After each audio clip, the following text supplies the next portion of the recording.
Hello दोस्तों, good evening. हम आप लोगों को गुड इवनिंग इसलिए बोल रहे हैं क्योंकि ये ब्लॉग आप लोग इवनिंग में ही देखेंगे। और ये मॉर्निंग टाइम था, मैं नहा के रेडी हो गई थी, बुआ नाश्ता कर रही थी और मैं जा रही थी दूध लेने। तो मैं डेली की तरह आज भी रेडी हो गई और निकल गई दूध लेने के लिए।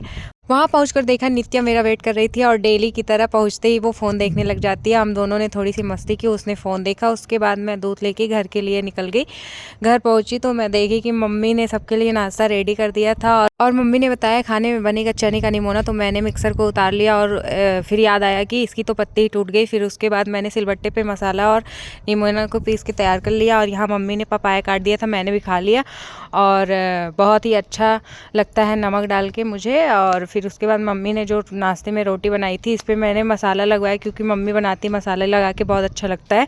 और गाइस, किसको किसको ये चावल को साफ़ करने आता है ज़रूर कमेंट बॉक्स में बताना। ये देखिए मसाला लगा दिया था। बाय बाय, मिलते हैं नेक्स्ट वीडियो में।